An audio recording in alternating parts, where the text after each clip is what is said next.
اور نقصان ہو جاتا ہے. اگر صحیح طریقے سے زکوٰۃ ادا کرو گے تو کبھی مال نقصان نہیں جائے گا. مگر یہاں تو سوچتے ہیں کہ ہم اتنا پیسہ دیتے ہیں, یہ تو معلوم ہے کہ جو ہے اتنا نکالا کتنا چلا گیا, تو کیلکولیٹ کرنے لگتے ہیں. میں بتاؤں, جب حضرت موسیٰ نے زکوٰۃ کا مطالبہ کیا تھا تو قارون جو بہت بڑا مالدار تھا, اس نے گنت لگائی, حساب لگایا کہ یہ تو میری آدھی جائیداد چلی جائے گی. اس نے ایک عورت کو تیار کیا. جانتے کیا کہا کہ جب حضرت موسیٰ زکوٰۃ کا مطالبہ کے لیے کھڑے ہوں گے تو تم کھڑی ہو جانا اور تم ان پر تہمت لگا دو. یہ آج بھی ہوتا ہے, آج بھی مسلمانوں میں ہے, اور خاص کر سنی مسلمان, کیونکہ سنی مسلمان آج بہت حصہ باغ ہے. کیونکہ ہم تو گھومتے رہتے ہیں پورے ہندوستان میں, یہ موجودہ صاحب جانتے ہیں پورے ہندوستان میں گھومتا ہوں, معلوم ہے. اور چونکہ لوگ دعا تاب اس لیے آتے ہیں, اس لیے اور زیادہ تجربہ میرا اس معاملے میں کہ جو ہے وہ فلانے ترقی کر گیا ہے. دیکھیے میں ایک جگہ, میں بہار میں دیکھا, میں نام لے لوں اس جگہ کا, وہاں میں جاتا ہوں, جس جگہ میں رکتا ہوں تو اس جب میں وہاں جاتا تھا تو تھوڑا سا اتنا اچھی کنڈیشن میں نہیں تھا, مگر اللہ نے فضل فرمایا ٹھیک کنڈیشن میں ہو گیا. تو جو اس کے اگل بغل کے تھے وہ بھی مرید میرے, تو وہ سب کہنے لگے کہ حضرت صرف آپ انہی کے لیے دعا کرتے ہیں, آپ انہی تبھی ترقی کر گئے ہیں, ہم لوگ یہ نہیں کہتے. ہم نے کہا یار اس سے مطلب ہم سے بڑے تو بڑی تم ہو گئے, کیونکہ تم میرے دل کے حال کو جانتے ہیں, تم میرے دل کے حال کو جان کے تب نہ کہہ رہے ہو. کہیں نہیں حضرت یہ ترقی کر گیا ہے. ہم نے کہا ترقی کر گئے تو تم بھی دعا کرو, اور دعا کرو کہ اللہ اس کو اور ترقی دے, تم کو بھی ترقی دے. کہیں ارے حضرت یہ آپ کیا کہہ رہے ہیں, ہم بتائیے وہ ترقی کر گیا, ارے ہم وہیں پر ہیں. ہم نے کہا بھائی اب اس کا علاج تو میرے پاس یہ چیزیں نہیں پیدا کرنا چاہیے. آپ لوگوں کے جو ہے عیب کو نہ بیان کریں. دیکھیے آپ لوگوں کا عیب بیان کریں گے تو اللہ آپ کی عیب کی پھر پردہ پوشی نہیں وہ بھی کھول دے گا. اللہ لوگوں کا عیب کو چھپاتا ہے, لہٰذا آپ کو بھی لوگوں کے پردہ پوشی کرنا چاہیے. اور دوسری چیز یہ ہے, یہ علماء کرام ہیں, ان کی عزت آپ کو کرنی چاہیے. تو میں کہہ رہا تھا کہ حضرت موسیٰ جب کھڑے ہوئے زکوٰۃ کے مطالبے کے لیے تو قارون کھڑا ہوا, اور قارون نے کہا کہ موسیٰ یہ عورت آپ کو کچھ کہنا چاہتی ہے. حضرت موسیٰ نے کہا کہ بتاؤ بہن کیا کہنا چاہتی ہے. تو وہ عورت کھڑی ہوئی, جب حضرت موسیٰ کے جلال کو دیکھا تو گھبرا گئی, کہنے لگی ارے موسیٰ میں کچھ نہیں کہنا چاہتی ہوں, یہ قارون بہکا کر کے مجھ کو لایا تھا, اس نے کہا کہ تہمت لگا دو. حضرت موسیٰ جلال میں آ گئے اور سجدہ شکر کے لیے گر پڑے, کہا کہ پروردگار آج تو نے میری عزت نہ بچائی ہوتی تو آج یہ قارون مجھ کو کہیں پہ نہ چھوڑتا. اللہ نے کہا کہ موسیٰ مانگ, کیا مانگتا ہے. اللہ نے حضرت موسیٰ نے کہا کہ پروردگار آج جو میں کہوں تو اس کو پورا کر دے. اللہ نے کہا جو تم مانگے گا پورا کر دوں گا. حضرت موسیٰ نے جب قارون کے لیے بددعا کی ہے, قارون جب دھسنا شروع ہوا تو کہا موسیٰ مجھے معاف کر دے, موسیٰ مجھے معاف کر دے. جب گھٹنوں تک پہنچا تو پھر معافی مانگ رہا, اے موسیٰ ایسی غلطی نہیں ہوگی. مگر حضرت موسیٰ اتنے جلال میں تھے کہ آپ کو سننے کے لیے تیار نہیں آتا کہ زمین میں دھس گیا. اللہ جب حضرت موسیٰ کوہ طور پر گئے تو اللہ نے کہا اے موسیٰ تم اتنے سخت ہو گئے, اتنے سخت ہو گئے کہ وہ بار بار گراتا رہا, تم نے معاف نہ کیا. اے موسیٰ اگر وہ میری طرف ایک مرتبہ رجوع کر لیتا تو میں اس کو معاف کر دیتا, مگر تم نے معاف نہیں کیا. وہ تو حضرت موسیٰ تھے, ہم تو نبی کی رحمت کی امت میں ہیں. اگر ہم لوگ توبہ کر لیں اللہ ہماری خطاؤں کو معاف فرما دے گا. اگر ایسا نہیں کہ لوگوں کے دکھانے کے لیے نہیں, صرف جو ہے اللہ کی بارگاہ میں صرف دل سے توبہ کرو, لوگوں کے دکھانے کے لیے نہیں. بس میں ایک آخری بات میں کہوں, یہ علماء کرام ہیں, ان کی عزت کی, اور میری خواہش ہے یہ الجامعہ الاسلامیہ صرف درجہ حفظ تک نہ رہے, اللہ اس مدرسے سے فضیلت تک کی پڑھائی کروا. سبحان اللہ. یہ میری دلی خواہش, اللہ رب العزت اس کو دن دونی رات چوگنی ترقی عطا فرمائے. میں بتاؤں علماء کی بڑی فضیلت ہے, حفاظ کی بڑی فضیلت ہے. آپ علماء اکرام محدثین کے حالات پڑھیے, ان کی زندگی کو پڑھیے. یہ عورتیں جو اپنے بچوں کو بھیجتی ہیں یقیناً یہ اللہ کے مبارکباد ہیں, مگر اس کے لیے آپ کو مدرسے کا تعاون بھی کرنا چاہیے. صرف بھیج کر کے آپ چھوڑ دیجئے کہ جو آپ مدرسہ سمجھے, آپ یہ سمجھ رہے ہیں کہ مدرسہ کہاں سے چلے گا. آپ اس کے لیے کچھ اپنے تعاون کو کیجئے جو بھی ہو سکے, تب جا کر کے ہوتا ہے. میں بتاؤں امام احمد ابن حنبل کے ایک استاد ہیں ہارون بن یزید, بہت بڑے محدث ہیں, جب ان کے یہ امام احمد کے استاد ہیں، امام احمد بن حنبل کے استاد ہیں، جو 4 اماموں میں سے ایک امام ہیں، اور ان کے ساتھی ہیں ہارون عمار بن یاسر، جو ان کے ساتھی ہیں. تو جب ہارون بن یزید 80 سال کے ہوئے تو ان کا انتقال ہو گیا. جب انتقال ہو گیا تو ان کے امام احمد بن حنبل کے ساتھی نے خواب میں دیکھا، پوچھا کہ حضور آپ کا کیا حال ہے؟ تو ہارون بن یزید نے کہا کہ اے عمار تم لوگ مجھ کو دفن کر کے چلے آئے، اور جیسا کہ میں نے کتابوں میں پڑھا تھا کہ جب لوگ چلے جاتے ہیں نکیریں آتے ہیں. اور انہوں نے مجھ سے بھی سوال کیا من رب کا، تو ہارون بن یزید بن عمار بن یاسر کہتے ہیں کہ حضور آپ نے کیا جواب دیا؟ کہتے ہیں کہ میں نے اپنے سفید داڑھی پر ہاتھ پھیرا اور میں نے کہا کہ فرشتوں تم مجھ سے سوال کر رہے ہو کہ من رب کا مادی رکا. ارے ہارون بن یزید کی داڑھی اسی میں سفید ہو گئی کہ من رب کا مادی رکا پڑھاتے میں پوری زندگی کی بجائے صرف ہو گئی، اور یہ داڑھی سفید ہو گئی تم مجھ سے پوچھ رہے ہو کہ من رب کا مادی رکا. تو عمار بن یاسر کہتے ہیں کہ حضور پھر کیا ہوا کیا؟ ہارون بن یزید سے حضرت ہارون بن یزید کہتے ہیں کہ اے عمار اللہ نے میری مغفرت کی. سبحان اللہ. لہذا ان علماء کرام کا ادب کیا کیجیے، یہی لیے لوگ آپ کے لیے ذریعہ نجات ہوں گے. اگر ان کی غیبت کیجیے گی، ان کی برائی کیجیے گا تو پھر آپ کو کون بچائے گا؟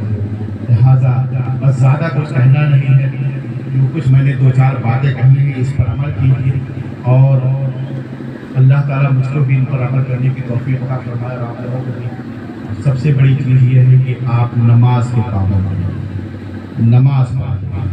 لیکن نماز جو ہے ایسی عبادت یہ کسی وقت معاف نہیں ہوتی. جب وہی نرخہ بچ جائے گا تبھی معاف ہوتی ہے، اس سے پہلے معاف نہیں ہوتی. مگر روزہ ہے وہ کچھ دیر کے لیے معاف ہو جائے گا، یعنی کتنی دیر؟ اگر بیمار ہے عذر شرعی ہے تو معاف ہے، مگر بعد میں جب صحت ہو جائے گی تو رکھنا پڑے گا. زکوٰۃ ہے، اگر صاحب نصاب ہے تو آپ زکوٰۃ دیں، نہیں ہے تو یہ دیں. اگر آپ کے پاس مال ہے تو آپ پر حج فرض نہیں ہے. مگر نماز ایک ایسی عبادت ہے یہ کسی حال میں معاف نہیں ہے. اگر آپ بستر مرگ پر ہیں اور آپ کے ہوش حواس ٹھکانے ہیں تو اشارے سے نماز پڑھیے. لہٰذا نماز پڑھیے، اور ایسا نہیں کہ ہاتھ اٹھانے والا یہ سب کام بیکار ہوتا ہے. آپ اپنے دل، ہم لوگوں کو دکھانے کے لیے مت اٹھا دیجیے کہ ہاں نماز پڑھیں گے. آپ اپنے دل میں تہیہ کیجیے کہ ہم نماز پڑھیں گے اور برائیوں سے بچیں گے، اور رسول اللہ صلی اللہ علیہ وسلم کی محبت کو اپنے دل میں بسائیں گے. سب سے بڑا ایمان یہی ہے. نماز روزہ یہ علماء بیٹھے ہوئے ہیں، اگر میں غلط بولتا ہوں تو یہ لوگ مجھے توبہ کروا دیں گے، مگر میں کہتا ہوں کہ نماز روزہ حج و زکوٰۃ سب عبادت ایک پلے پر ہے، اور مصطفیٰ کی محبت ایک پلے پر ہے. اگر یہ ہے تب یہ سب کام آئے گی، اگر یہ نہیں ہے یہ سب بیکار چلا جائے گا. سبحان اللہ. لہٰذا آپ اس بات کو نوٹ کیجئے کہ اپنے دل میں رسول اللہ کی محبت جو ہے پیوست کر لیجئے، اور یہ پیوست اگر آپ میں ہو جائے گی تو آپ جہاں بھی جائیں گے کامیاب ہو جائیں گے. اعلیٰ حضرت فاضل بریلوی قدس سرہ جو ہے ایسے ہی نہیں اتنے بڑے عالم اور اتنی شہرت نہیں پائی ہے، یہ عشق مصطفیٰ کا صدقہ کھا کے جو ان کو جو ہے یہ ملا. یہ سید اعلی رسول بریلوی سے مرید ضرور تھے، مگر یہ عشق مصطفیٰ ان کے دل میں پیوست ہو گیا تھا، جو اللہ نے ان کو یہ فرمایا تھا. سبحان اللہ ربی من کل ذنب